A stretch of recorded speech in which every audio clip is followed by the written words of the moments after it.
की क्रांतिकारी धरती के लोग बैठे हैं, मैं सबको नमन करता हूं मेरी तरफ से। नमस्कार, सत श्री अकाल, वाहिगुरु जी का खालसा, वाहिगुरु जी की फतेह। दोस्तों, पिछले 100 दिन से, लगभग 100 दिन हो गए, किसान दिल्ली के अलग अलग बॉर्डरों पर बैठे हैं, अपने परिवार सहित बैठे हैं, बच्चों सहित बैठे हैं। वो -2 डिग्री टेम्परेचर की ठंड में भी बैठे थे।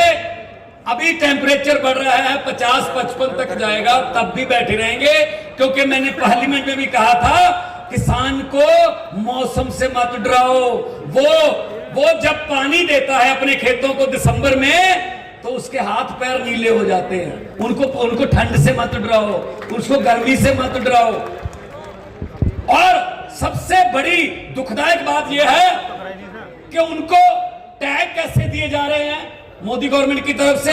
ये तो देशद्रोही हैं, ये तो माओवादी हैं, ये तो अर्बन नक्सली हैं, ये तो आतंकवादी आ गए। अरे टिकरी बॉर्डर पे, गाजीपुर बॉर्डर पे, सिंगू बॉर्डर पे जितने किसान बैठे हैं, उनमें से 80% के बेटे और भतीजे चीन और पाकिस्तान के बॉर्डर पर छाती ताने खड़े हैं देश की रक्षा करने के लिए।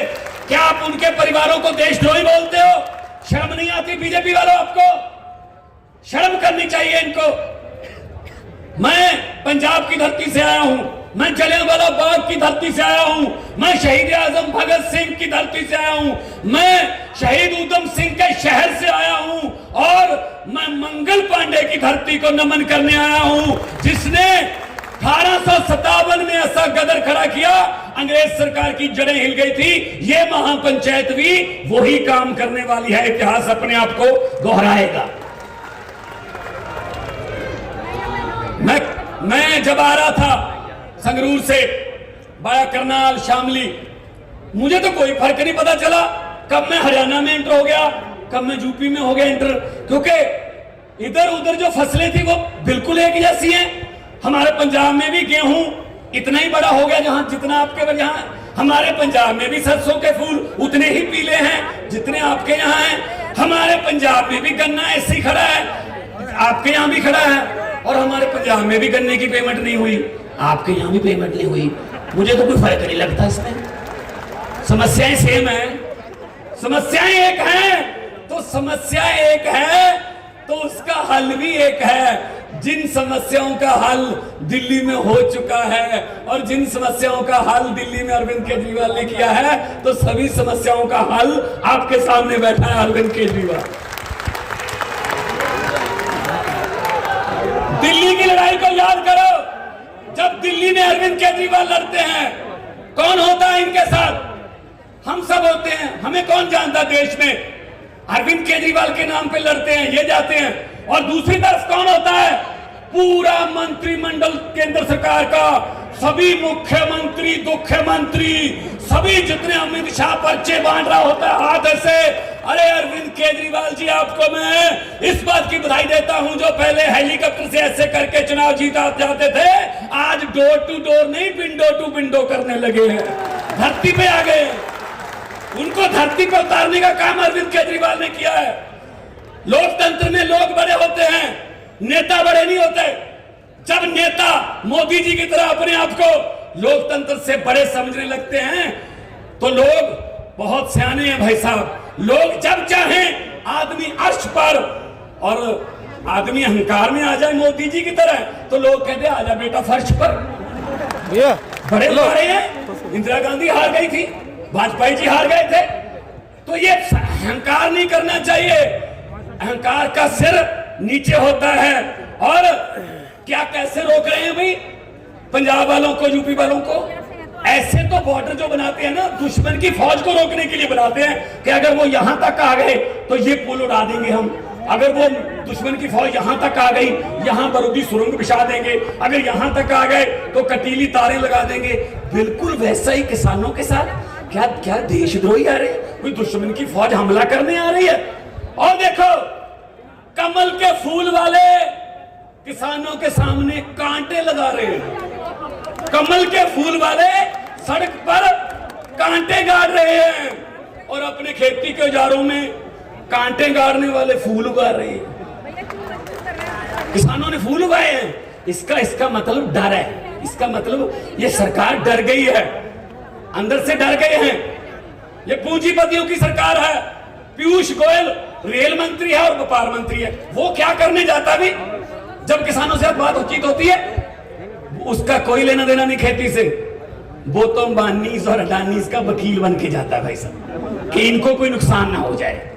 आप सोचो, आप सभी पढ़े लिखे लोग बैठे, आप डाटा खरीदते हो इंटरनेट का, मोबाइल डाटा, नेट का। आप अपने पैसे से डाटा खरीदते हो और सरकार कभी भी उस डाटे को बैन कर देती है कि इस एरिया में नेट बैन है। जब ये कंपनियां अपनी मर्जी से डाटा बैन कर देती हैं, आप सोचिए अगर बदकिस्मती से इनके हाथ में आटा आ गया तो ये आटा भी ऐसे बैन करेंगे। ये डाटा वालों को आटा दे रहे हैं, सीएम साहब डाटा वालों को आटा दे रहे हैं, जियो वालों को, उनके हाथ में आटा भी आ जाएगा। हमारे बच्चों की एक निवाला वो तय करेंगे कितने निवाले खाने। इतने खतरनाक कानून है ये, तीनों कानून, इनको वापस लेना होगा। संजय भाई बैठे हैं, लोकसभा में हमने कहा था, बहुत चिल्लाए हम लोग कि मत करो। मैंने उदाहरण भी दी थी, ये मेरे का एरिया से ऊपर चले जाएं, ये रुद्रपुर, बाजपुर, ये पीलीभीत का एरिया जंगल था। किसानों ने शेरों के साथ लड़ाई करके इस जंगल में मंगल लगाया, धरती को उपजाऊ बनाया। कई शेर मारे भी गए और शेरों ने किसानों को भी मारा। मैंने पार्लियामेंट में कहा था, मोदी जी ये किसान कौम है जो शेरों से लड़ना जानती है, इसके साथ पंगा मत लो, आपको भारी पड़ेगा। और हो रहा है, अभी हो रहा है।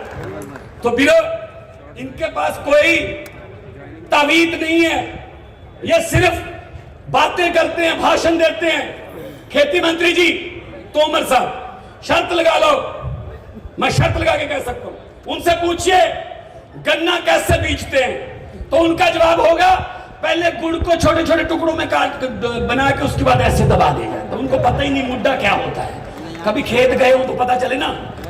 तो हुकूमत वो करते हैं जिनका दिलों पर राज होता है। परसों अरविंद केजरीवाल सूरत में थे, गुजरात में, तो आपने देखा था कितना बड़ा काफिला था, पता ही नहीं चल रहा था कहां से शुरू हो रहा है कहां से खत्म। इसका मतलब दिलों पर राज। हुकूमत वो करते हैं जिनका दिलों पर राज होता है। यूं कहने को तो मुर्गे के सर पे भी ताज होता है। दिलों पर राज जो करते हैं वो हुकूमत करते हैं। और इन्होंने, मैं ये पूछना चाहता हूं मीडिया, इन तीनों बिलों को वापस लेने का नुकसान किसको है? जिनके लिए ये कानून बनाए हैं वो कह रहे हैं, ये खाप पंचायतों के चौधरी साहबान बैठे हैं, मैं भी एक किसान परिवार से हूं, जिनके लिए ये बनाया है वो कह रहे हैं कि हमें नहीं चाहिए, लेकिन वो कह रहे हैं वापस नहीं लेना। तो इसका मतलब वापस लेने का नुकसान किसको है?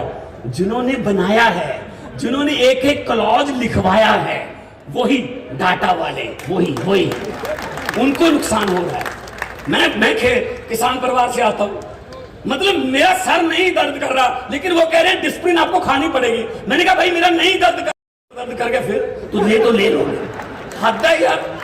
ये मोदी जी जब घूमते हैं ना देश में, चुनाव के समय जब घूमते हैं, तब बड़ी ऊंची आवाज में कहते हैं सबको कि गर्व से कहो तुम भारतीय हो, और जीतने के बाद पूरे देश को पूछते हैं साबित करो तुम भारतीय हो। ऐसे कानून लेके आते हैं। इनको असल में इनको ये हो गया कि बड़े बड़े सीए वगैरह के कानून हम लाए, लोगों ने विरोध किया, लाठीचार्ज किया, आंसू गैस के गोले छोड़े, चलो जी खत्म। लेकिन इनको ये पता नहीं था कि अब पाला किसान से पड़ा है जो मिट्टी से सोना उगा लेता है। अब पाला उसके साथ पड़ा है। अब छेती जल्दी ये आंदोलन खत्म होने वाला नहीं है। कई लोग पूछते हैं हमसे कि अब क्या होगा, शायद ये बिखर गया। नहीं, बिखरा नहीं है, ये फैल गया। देखो यहां तक आ गया, शामली महापंचायत हुई पंजाब में। मैं आपको बताना चाहता हूं, आपके दोस्त मित्र कोई होंगे, पंजाब में 21 मार्च को दिन एतवार को मोगा जिले के बागा पुराना में हम किसान महासम्मेलन कर रहे हैं जिसमें लाखों लोग, पूरा पंजाब वहां पे इकट्ठा करके अरविंद केजरीवाल जी को बुलाकर मोदी सरकार की जड़ें हिलाने का काम करेंगे 21 मार्च को। जो मैं आखिरी 2 लाइनें कह के अपना स्थान लूंगा क्योंकि मुख्यमंत्री साहब ने बोलना है। जो ये कहते हैं ना कि पता नहीं क्या हो गया क्या होगा, मैं उनके लिए 2 लाइनें कहना चाहता हूं कि इंसाफ का दिन नहीं चढ़ेगा जिन लोगों के दिल से ये डर नहीं जाता। इंसाफ का दिन नहीं चढ़ेगा जिन लोगों के दिल से ये डर नहीं जाता। मेरठ की क्रांतिकारी धरती से मैं कह रहा हूं कि उनको समझा देना कि रात लंबी होने का मतलब सूर्य मर नहीं जाता, सूर्य चढ़ेगा, यहीं से चढ़ेगा, इसी धरती से चढ़ेगा। पंजाब, उत्तर प्रदेश इकट्ठे होकर आजादी की लड़ाई भी लड़ते रहे हैं और पंजाब और उत्तर प्रदेश ने आजादी की लड़ाई को लीड किया था। चंद्रशेखर आजाद या और भगत सिंह इकट्ठे लड़ते थे और पंजाब इन काले कानूनों से आजादी दिलवाने के लिए भी आगे होकर लड़ाई लड़ रहा है और आजादी पूरे देश को मिली थी। उसी तरह इन कानूनों से आजादी पूरे देश के किसानों को मिलेगी। जय जवान। अभी पिछले दिनों हम भगत सिंह के चाचा अजीत सिंह जी का जन्मदिन मना के हटे। उन्होंने पगड़ी संभाल जट्टा 9 महीने का आंदोलन शुरू किया था, तब भी 3 ही कानून थे। तो उनकी आत्मा को भी शांति मिलेगी। दोनों हाथ ऊपर कर 2 नारे लगा दो, उनकी आत्मा को शांति मिलेगी। हैं अभी जो हमारा इनकलाब का दिया जगा कर बैठे हैं, दोनों हाथ ऊपर का उठाकर 2 नारे लगा दो, इनकलाब, इनकलाब। बहुत बहुत धन्यवाद, बहुत बहुत बेटा।